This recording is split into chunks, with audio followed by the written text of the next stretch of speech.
नमस्कार बंधुगण आपण समस्त को ओडिया ज्ञान यूट्यूब चैनल रे बहुत बहुत स्वागत। दर्शक बंधु एही दुईटी नंबर मध्यरु बाछंतु जेकोसी गोटे नंबर एवं जानतु आपण को आगामी समय रे क्यों खुशी खबर मिलवा को जाउछि। यह सहित जानिबे आपणकर किछि गुप्त रहस्य एवं आपणक जीवन विषय रे किछि एपरि कथा जानिबे जहा द्वारा आपणक जीवन रे बहुत उन्नति आसीब। तेणु दर्शक बंधु आपण माने ए वीडियोटी को बिना स्किप करी शेष पर्यंत निश्चय देखंतु। आपण आजिर ए वीडियोटी रे जानिबे आपणकर अनेक गुड़िए समस्या एवं ताहार समाधान विषय रे। दर्शक बंधु ए दुनिया रे एमिति कोनसी व्यक्ति नाहंती जहांक जीवन रे दुख नथिब। मानव जीवन मात्र के समस्तंक जीवन काल रे किछि ना किछि सुख दुख लागि के रही थाए। भगवान समस्तंकु सब बेले किछि ना किछि सुख देई थांती किंबा किछि दुख देई थांती। तेबे ए सब भितरे किछि व्यक्तिंक मनरे एपरि किछि उत्कंठा रही थाए कि आम जीवन रे आगकु कोन घटिबाकु जाउछि, आमर आगामी समय किपरि कटिबाकु जाउछि ताहा जदि आमे आगरु जानिबा तेबे ताहार किछि प्रतिकार मध्य आमे करिनबा तेबे आमे आम जीवन को भल भाबरे सुधारी नै पारिबा। ताहेले आपण माने वर्तमान बाछंतु एही दुई संख्या मध्यरु जे कोनसी गोटे संख्या को आपण कोन बाछि सारिले। जदि आपण ए पर्यंत बाछि नाहंती ताहेले शीघ्र शीघ्र बाछंतु। आपण जदि आम वीडियोटी को प्रथम थर पय देखुछंती ताल वीडियोटी को लाइक करंतु एवं चैनल को सब्सक्राइब करी बेल नोटिफिकेशन टी को ऑल रे प्रेस करी रखंतु। एवं हाँ दर्शक बंधु आपण भक्ति एवं श्रद्धार सहित आम ए वीडियो रो कमेंट बॉक्स रे जय गणेश अवश्य लिखंतु। तेबे दर्शक बंधु जदि आपण 111 नंबर टी को बाछिसंती तेबे कोन कहूछि आपणक भाग्य आपणक दुखर दिन अति शीघ्र दूर हेउछि बोली जानि नियंतु। जहा भी किछि समस्या आपणक जीवन रे चलीथिला जहाकु नै आपण अधिक चिंतारे रहउथिले, अधिक दिनरु आपणकर कोनसी कार्य अटकी जाइथिला, कार्यटी संपूर्ण हेबा पूर्वरु बंद हे जाउथिला, आपणक पैसा कोनसे एक जगह रे फसी रहिथिला से आपणको फेराउ नथिले, आपणकर अर्थ कोनसे एक जगह रे छंदी होय रहिथिला तेबे सही टंकाटी सही अर्थटी आपणक पाखको शीघ्र फेरी आसीबा। जदि आपण ऋण करिथिले तेबे ताहाकु सुझिबार समय वर्तमान आसी जाइछि। आपणक पई भल समय निश्चय आसी जाइछि। आपण वर्तमान जे बे कार्य रे हाथ देबे से कार्य रे निश्चय आपण सफलता पाइबे। आपण आउ जमारु निराश होंतु नाही। आपणकर जहा भी दुख दुर्दशा थिला जहा भी खराब समय चलीथिला ताहा एबे ठीक हेबाकु लागुछि। तेबे दर्शक बंधु आपण त प्रथम संख्याटी को बाछिछंती तेबे आपण जानि रखंतु आपण प्रतिटी कार्य रे निश्चित भाबरे प्रथम स्थान रे ही रहिबे। आपण प्रत्येकटी कार्य रे निश्चित भाबरे सफलता प्राप्त करिवे। सुख एवं सुविधार जुग आपणक निकटक आसी जाइछि बोली भाबंतु। आपणकर प्रत्येकटी समय सुखमय हेबाकु जाउछि। आपण जे कार्य करिबाकु सब बेले व्यस्त रहिछंती सेथिरे आपण निश्चित भाबरे सफलता हासिल करिवे। आपणकर किछि कार्य करिबा विलंब होई पारे किंतु आपण प्रत्येकटी कार्य रे सफलता पाइबे। आपणकर खराब दशा जोगु आपण बहुत कष्ट रे रहउथिले एवं आपणक ग्रह दशा जोगु आपण बहुत जंत्रणा मध्य पाउथिले किंतु सेपरि कष्ट वर्तमान ठारू आउ भोगिबाकु पड़िबो नाही। आपणक रोग पीड़ा निश्चित भाबरे दूर होई जिवो। अनेक दिनरु कोनसे एक रोग जदि आपणक शरीर रे रही दुख जंत्रणा देउथिला से सब खूब शीघ्र दूर होई जिवो। तेबे दर्शक बंधु आपणक जीवन काल रे एमिति 2 रु 3टी खराब दशा रही अछि जेउथि पई सही समय रे आपणको अधिक रु अधिक कष्ट भोगिबाकु पड़ी पारे। एही दशा समय रे आपण निश्चित भाबरे सतर्कता अवलंबन करंतु। आपणक पई एही समयटा ठीक नुहे। एही समय रे आपणको सतर्क रहिबाटा ही ठीक हेबा। आपण बहुत दिन हेलाणी मंद दशा भोग करुथिले। रोजगार कम हेउथिला, धन व्यय अधिक हेउथिला, किंतु दर्शक बंधु आपण आउ जमा भी चिंता करंतु नाही।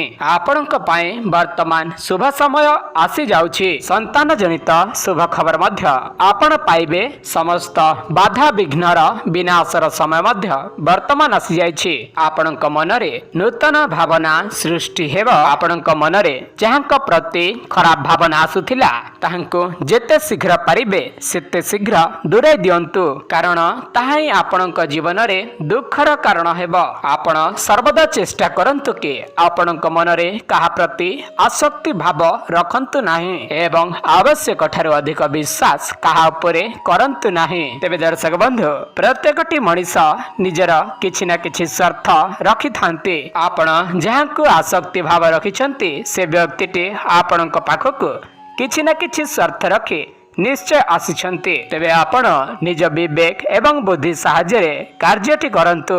बुझी विचारी प्रत्येकटी निर्णय नियंतु। काहाकू अधिक विश्वास करंतु नाही। निज उपरे सदा सर्वदा विश्वास रखंतु। निजे कर्म करी विश्वास सह आगक बढ़ंतु एवं जनक पई मनरे सदा सर्वदा विश्वास रखंतु। से हेउछंती भगवान। सही भगवानक निकटरे सदा सर्वदा भक्ति करंतु एवं विश्वास रखंतु।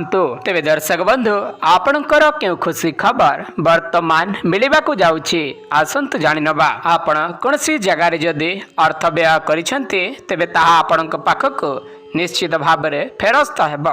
आपणकर आर्थिक समस्या दूर हेब। दीर्घ दिनरु आपणकर कोनसी कार्यटी जदि अटकी जाइथिला तेबे सेही कार्यटी सफलता पाइब। आपण सफल हेबे। तो दर्शक बंधु एही सुख खुशी खबर आपणको मिलिबाकू जाउछि। आपण शुद्ध मनरे विघ्नराज प्रभु श्री गणेशंक पूजा आराधना करंतु। देखिबे आपणक जीवन रे अनेक किछि परिवर्तन हेब। तेबे दर्शक बंधु आपण जदि प्रथम 111 नंबर टिकु बाछिथिले तेबे कमेंट बॉक्स रे जय श्री गणेश अवश्य लिखंतु।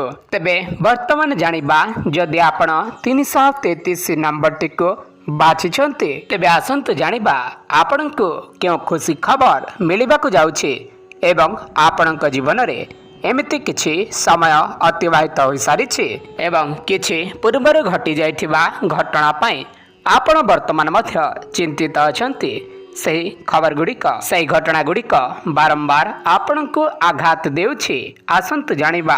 दर्शक बंधु आपण बहुत चिंतार रहउछंती। व्यस्त बहुल जीवन रे आपण चिंतार रही बहुत कष्ट भोग करुछंती। होई आसुथिबा कार्य मध्य आपणकर बिगिड़ी जाउछि। कार्य रे कोनसी प्रकारर सफलता मिलु नाही। सबु निज लोक भी आपण को धोखा देउछंती। आपण निज जीवन ठारो जाहाको अधिक विश्वास करुथिले से मध्य आपणक ठारे विश्वासघातकता करिछि।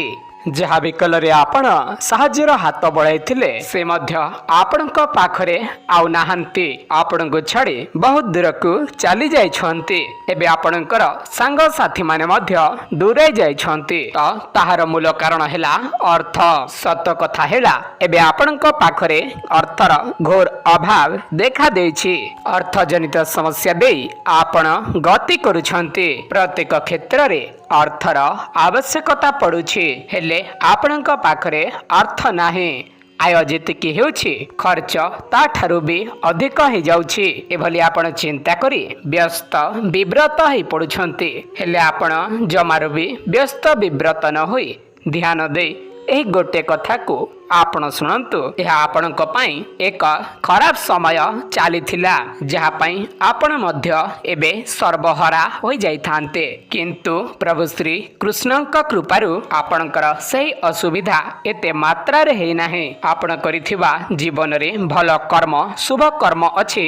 आपण निश्चय भल कर्म करिथिले जहा आपणकु एबे प्राप्त हेउछि। भल कर्म करिथिबा द्वारा खराब कर्मर परिणाम कमिबाकू जाउछि। तेणु तेणु आपणଙ୍କ ଉପରେ ସର୍ବହରା ହେବାର ପ୍ରଭାବ ସେତେ ମାତ୍ରାରେ ପଡ଼ିନାହିଁ। ଅର୍ଥାତ୍ ଆପଣଙ୍କ ଉପରେ ଯଦି ପଥର ପଡ଼ିବାର ଥିଲା ତେବେ ତାହା ଛୋଟିଆ ଗୋଡ଼ି ସଦୃଶ୍ୟରେ ପଡ଼ିଛି। ତେଣୁ ଆପଣ ସେହି କଥା ଭାବି ଦୁଃଖ ପ୍ରକାଶ କରନ୍ତୁ ନାହିଁ। ଆପଣଙ୍କ ଜୀବନରେ ସେହି ସବୁ ଦୁଃଖ ଆଉ ରହିବ ନାହିଁ। ଭଗବାନଙ୍କ ଅପାର କୃପାରୁ ଆପଣଙ୍କର ଆଉ କୌଣସି ପ୍ରକାରର କ୍ଷୟକ୍ଷତି ଘଟିବ ନାହିଁ। ଏବେ ଆପଣଙ୍କ ପାଇଁ ଶୁଭ ସମୟ ଚାଲୁଅଛି। ସନ୍ତାନ ଜନିତ ସୁଖ ଆପଣଙ୍କୁ ପ୍ରାପ୍ତି ହେବ। ଯଶ ଖ୍ୟାତି ମାନ ସମ୍ମାନ ଆପଣଙ୍କୁ ପ୍ରାପ୍ତି ହେବ। ଆପଣ କୌଣସି କ୍ଷେତ୍ରରେ ସଫଳତା ସହିତ ସମ୍ମାନିତ ହେବେ ଏବଂ ଆପଣଙ୍କର ସମସ୍ତ ପ୍ରକାରର ଆର୍ଥିକ ସମସ୍ୟା ଦୂର ହେବ। ଏବେ ଆସନ୍ତୁ ଜାଣିବା ଆପଣଙ୍କୁ ଆଗାମୀ ଦିନରେ କେଉଁ ଖୁସି ଖବର ମିଳିବାକୁ ଯାଉଛି। ତେବେ ଦର୍ଶକ ବନ୍ଧୁ ଆପଣ ଜାଣି ରଖନ୍ତୁ ଆପଣଙ୍କର ସନ୍ତାନ ଜନିତ ଯେକୌଣସି ଅସୁବିଧା ଥିଲା ତାହା ସବୁ ଦୂର ହୋଇଯିବ। ଆପଣଙ୍କୁ ଖୁସି ଖବର ମିଳିବା ପାଇଁ ଯାଉଛି। ଯେଉଁମାନଙ୍କର ସନ୍ତାନ ନାହିଁ ସନ୍ତାନ ଜନିତ ଖୁସି ଖବର ମିଳିବ। ଯେଉଁମାନଙ୍କର ସନ୍ତାନ ଅଛି ତାଙ୍କ ପାଇଁ ଆପଣ ଗର୍ବ ଅନୁଭବ କରିବେ। ଅଚାନକ ଆପଣଙ୍କୁ ଧନ ପ୍ରାପ୍ତି ହେବ। ନୂତନ ଚାକିରିର ଯୋଗ ମଧ୍ୟ ଦେଖାଦେଉଛି। ଆୟର ଯୋଗ ମଧ୍ୟ ଆପଣଙ୍କ ପାଖକୁ ଆସିବ। ତା ମଧ୍ୟରେ ଆପଣ ବହୁତ ଖୁସି ଅନୁଭବ କରିବେ। ତେବେ ଦର୍ଶକ ବନ୍ଧୁ ଆପଣ ଯଦି 333 ନମ୍ବରଟିକୁ ବାଛିଥିଲେ ତେବେ କମେଣ୍ଟ ବକ୍ସରେ ଜୟ ଶ୍ରୀ କୃଷ୍ଣ ଅବଶ୍ୟ ଲେଖନ୍ତୁ। ଚ୍ୟାନେଲଟିକୁ ସବସ୍କ୍ରାଇବ୍ କରନ୍ତୁ। ଭିଡ଼ିଓଟି ଭଲ ଲାଗିଥିଲେ ଲାଇକ୍ କରନ୍ତୁ ଏବଂ ଆପଣଙ୍କ ସାଙ୍ଗସାଥିମାନଙ୍କ ସହିତ ସେୟାର କରନ୍ତୁ। ଆଜିର ଭିଡ଼ିଓ ଏତିକି। ଭିଡ଼ିଓ ଦେଖିଥିବାରୁ ଧନ୍ୟବାଦ। ନମସ୍କାର।